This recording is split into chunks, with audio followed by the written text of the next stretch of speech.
बिहार के मंत्री मंगल पांडे ने कांग्रेस के पूर्व नेता शकील अहमद के बयान पर तीखा प्रहार किया।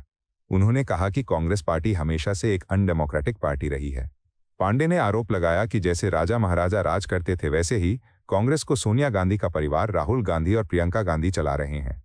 मंत्री ने कहा कि ये परिवार राजघराने की तरह व्यवहार करता है। संगठन पूरी तरह उनके हाथों की कठपुतली बन गया है। ऐसे संगठन में कोई सच नहीं बोल सकता। पांडे ने शकील अहमद के हालिया बयान का जिक्र करते हुए कांग्रेस की आंतरिक लोकतंत्रहीनता पर सवाल उठाए। उन्होंने कहा कि परिवारवाद ने कांग्रेस को कमजोर कर दिया है और अब पूर्व नेता भी इसका खुलासा कर रहे हैं। ये कांग्रेस की नेमप्लाटिक संरचना को उजागर करता है। कांग्रेस पार्टी सदैव अलोकतांत्रिक पार्टी रही है। जिस तरीके से राजा महाराजा सब कुछ चलाते थे उसी प्रकार से कांग्रेस पार्टी भी, जो सोनिया गांधी का परिवार है, राहुल गांधी हैं और उनके साथ प्रियंका गांधी हैं, ये जो राजा महाराजा टाइप के लोग हैं उनके हाथ का कठपुतली ये संगठन है। और ऐसे संगठन में कोई भी व्यक्ति सही बात नहीं बोल सकता है। कोई भी लोकतांत्रिक व्यवस्था इस पार्टी में नहीं चलती है। और यदि कोई सत्य बोलने की हिमाकत करता है तो उस पे वैसे ही कार्रवाई की जाती है जैसे शकील अहमद खान पे की गई है। और वैसे लोगों को राजनीतिक रूप से भी डराने का प्रयास कांग्रेस पार्टी के द्वारा किया जाता है। यह इतिहास रहा है कांग्रेस का, उसी की पुनरावृत्ति हो रही है। कांग्रेस नेता हुसैन दलवाई ने राशिद अल्वी के बयान का समर्थन किया। अल्वी ने कहा था कि कांग्रेस में मुसलमानों को नजरअंदाज किया जा रहा है।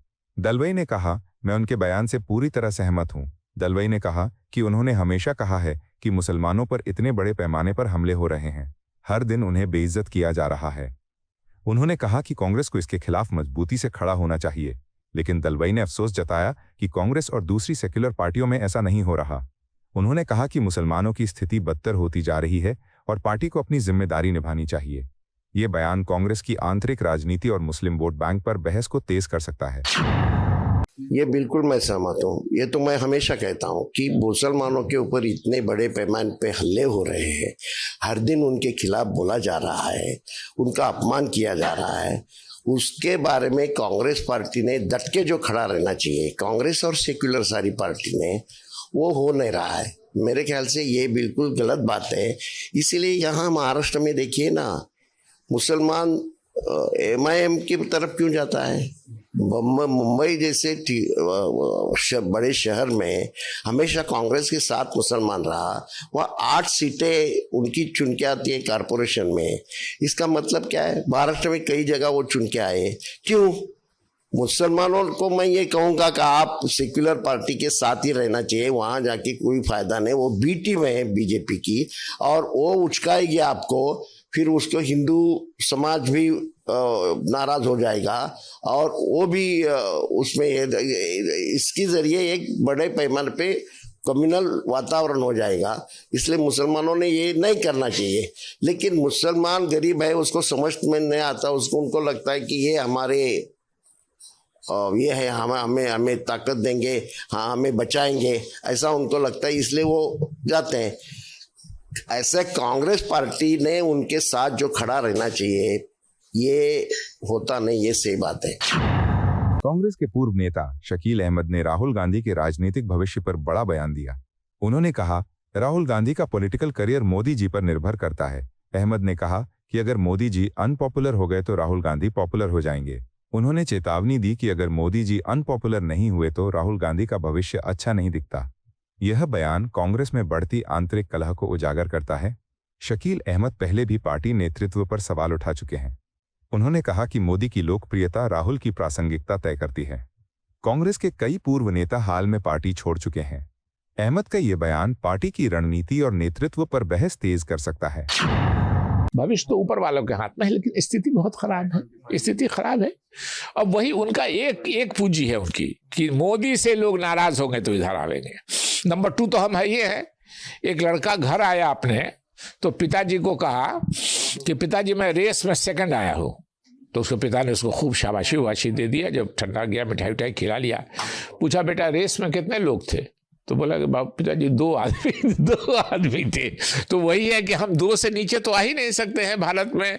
राहुल गांधी चाहेंगे भी तो कांग्रेस नहीं आ सकती है। तो हम 2 नंबर पे हैं। राहुल गांधी समझते हैं कि अगर देश के लोग मोदी जी से नाराज हुए तो राहुल गांधी जी का भविष्य अच्छा है, अगर देश के लोग मोदी जी से नाराज नहीं हुए तो राहुल गांधी जी का भविष्य वो नहीं है। देखिए एक बात मजेदार बताते हैं, अलर्टनेस किसको कहते हैं। मुझसे एक बार किसी पॉडकास्ट में पत्रकार ने पूछ दिया कि मोदी जी के बारे में आपकी क्या राय है, आपका बहुत अलर्ट है। बोले कैसे? तो मैंने कहा कि मोदी जी से जब मेरी पहली बार भेंट हुई तो मैं समझता था कि मोदी जी मुझको नहीं पहचानते हैं।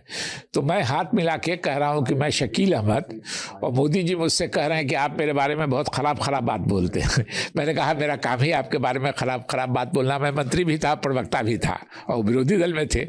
लेकिन मेरे जैसे छोटे आदमी को नरेंद्र, जो आप खुद समझता है कि मोदी जी नहीं पहचानते होंगे, क्या दे रहे हैं हाथ मिलाते हुए, वो मोदी जी कह रहे हैं कि आप मेरे बारे में बहुत खराब बात बोलते हैं। इसलिए राहुल जी का करियर जो है पॉलिटिकल, वो मोदी जी पर टिका हुआ है।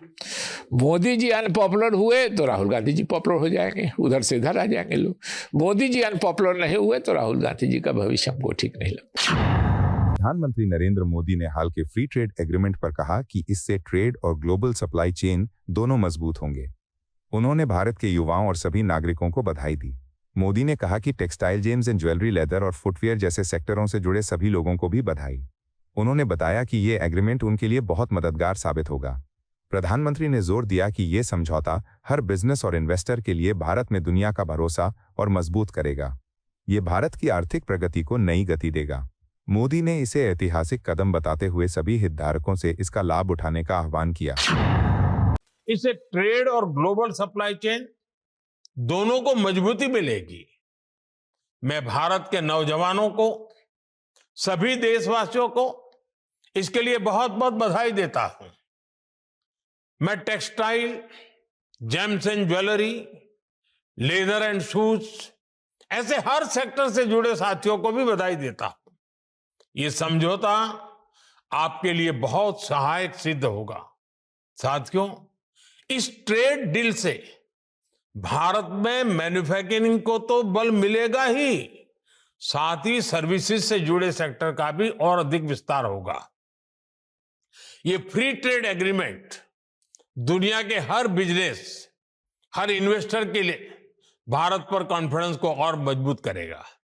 साथियों, भारत आज हर सेक्टर में ग्लोबल पार्टनरशिप पर बहुत अधिक काम कर रहा है। मैं अगर एनर्जी सेक्टर की ही चर्चा करूं तो यहां एनर्जी वैल्यू चेन से जुड़े हुए अलग अलग क्षेत्रों में निवेश की बहुत संभावनाएं हैं। आप एक्सप्लोरेशन का ही क्षेत्र ले लीजिए।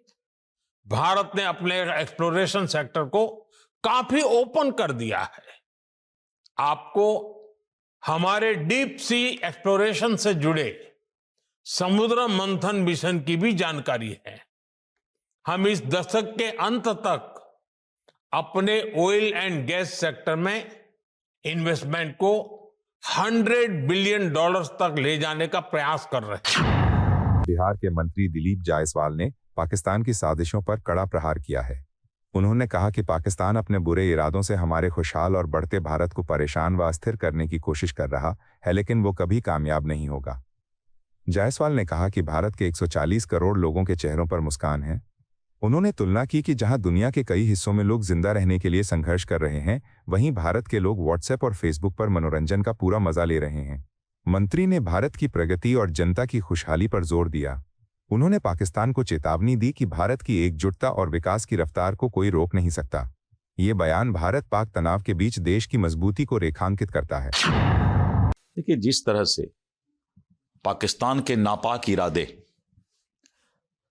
हमारे समृद्ध और हंसता खेलता भारत को तंग तबाह करने का प्रयास करता है, भारत की 140 करोड़ जनता के चेहरे पे मुस्कान है।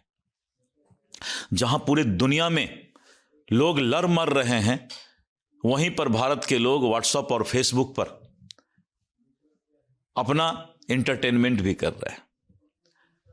खुश हैं भारत के लोग, लेकिन पाकिस्तान का जो रवैया है, वो रवैया ऑपरेशन सिंदूर का जो जवाब उसको मिला, उसको भी नकारने का है।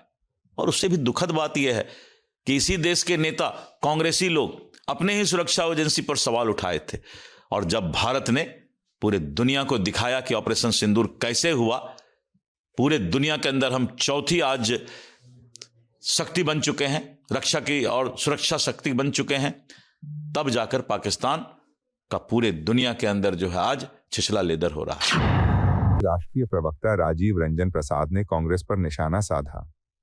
उन्होंने कहा कि अगर विरोध सिर्फ विरोध के लिए किया जाए तो जनता को यह बिल्कुल पसंद नहीं आता। प्रसाद ने कहा कि देश को उम्मीद है कि कांग्रेस एक कंस्ट्रक्टिव और जिम्मेदार विपक्ष की भूमिका निभाएगी। उन्होंने हालिया बजट का जिक्र करते हुए बताया कि ये निश्चित रूप से उम्मीदों का बजट साबित हो सकता है। प्रवक्ता ने बिहार का विशेष उल्लेख किया, जहां बजट से विकास को नई गति मिलेगी। उन्होंने कहा कि विपक्ष को रचनात्मक सुझाव देना चाहिए कि बिना सोचे समझे विरोध। प्रसाद का यह बयान बजट सत्र के बीच राजनीतिक बहस को तेज कर सकता है। अब देखिए, विपक्ष के तौर पर जो कांग्रेस की भूमिका है, अगर केवल विरोध के लिए विरोध करना है तो जनता इसे कतई पसंद नहीं करती है। एक कंस्ट्रक्टिव अपोजिशन, रचनात्मक विपक्ष की भूमिका कांग्रेस की हो, ये पूरे देश की अपेक्षाएं कांग्रेस से है। इतनी बात तय है कि ये बजट बिहार के लिए उम्मीदों का बजट साबित हो सकता है।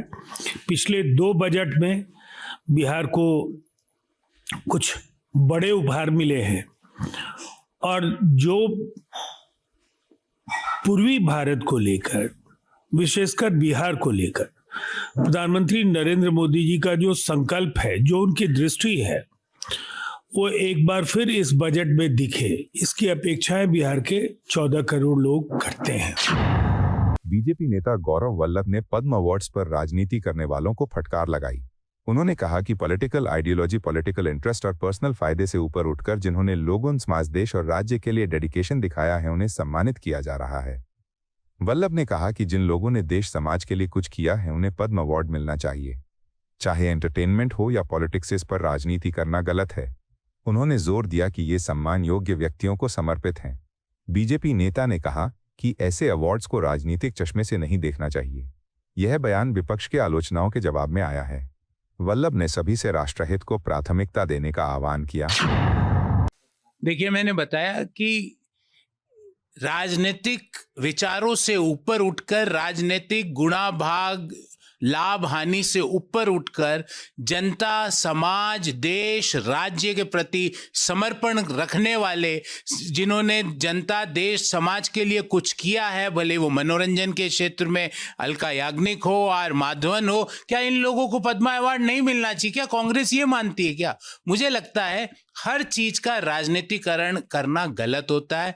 देश के लोगों को, देश के उन हस्तियों को जिन्होंने देश में सकारात्मक बदलाव का बीड़ा उठाया, उनको पद्म अवार्ड मिल रहा है, कांग्रेस उसमें भी राजनीति कर रही है। मुझे नहीं समझ में आ रहा उनके मन में क्या है। हाँ, उनके कहने से, उनके पोस्टिट करने से कोई टीवी एंकर को पद्म अवार्ड नहीं मिला है। पहले मिल जाता था कि जो टीवी एंकर सुबह से शाम सोनिया गांधी जी और राहुल गांधी जी का महिमा मंडन करते थे, उनको पद्म अवार्ड मिल जाता था। अब वो पद्धति बंद हो गई। बीजेपी के राष्ट्रीय प्रवक्ता मुख्तार अब्बास नकवी ने Lok Sabha leader of opposition Rahul Gandhi पर निशाना साधा। उन्होंने राष्ट्रपति भवन के इवेंट में नॉर्थ ईस्टर्न पटका न पहनने पर तीखा प्रहार किया। नकवी ने कहा कि कांग्रेस और राहुल गांधी सामंती, घमंड और सुल्तान जैसी सोच से पूरी तरह टूट चुके हैं। उन्होंने राष्ट्रपति भवन की घटना में जिद्दी रवैये का नतीजा दिखाया। नकवी ने आरोप लगाया कि हिट एंड रन घटनाओं पर लगातार गुंडागर्दी और अफरा तफरी पार्टी को बर्बादी की ओर ले जा रही है। ये बयान राजनीतिक बहस को और तेज कर सकता है। नकवी ने कांग्रेस की कार्यशैली पर सवाल उठाते हुए एकजुटता और सम्मान की अपेक्षा जताई। राहुल के इस कदम ने नॉर्थ ईस्ट प्रतिनिधियों के बीच भी नाराजगी पैदा की है। देखिए, कांग्रेस पार्टी और राहुल गांधी जी की प्रॉब्लम दूसरी है। प्रॉब्लम यह है कि आज जो है वो जिस तरह से सामंती अहंकार और सुल्तानी जो है वो सोच के में जो है वो पूरी तरह से चकनाचूर हैं, उसी का एक नतीजा आपने राष्ट्रपति भवन में भी उनका जो सनक थी उसको उसके तौर से देखा होगा। एक चीज़, दूसरी चीज़ ये कि आप जो है वो हर समय हिट एंड रन के हुड़दंग और हंगामे में जो है वो आप खुद जो है वो आप अपना बंटाधार करते जा रहे हैं। हिट एंड रन का जो इनका हिस्टीरिया है वो कांग्रेस को जो है वो जो कुछ बचा खुचा है वो भी तबाह कर रहा है। अब आप कांग्रेस जो है वो किस्सा कुर्सी के कबाड़ खाने में कैद हो गई है। कहेगी जी हमें फ्रंट पे सीट नहीं मिली, हम जो है मैं बैक बेंचर कैसे बना दिया। अरे भाई, किसको कहाँ सीट मिलेगी और कहाँ नहीं मिलेगी ये देश की जनता तय करती है। देश की जनता तय करती है कि आप फ्रंट पे होंगे या आप बैक बेंचर में होंगे। लेकिन आपकी जो है वो सोच और सनक जो है वो सामंती सोच और सनक अभी भी किस्सा कुर्सी के कबाड़ खाने में कैद है। आपको यह वीडियो पसंद आया हो तो इसे लाइक करें, हमारे चैनल को सब्सक्राइब करें।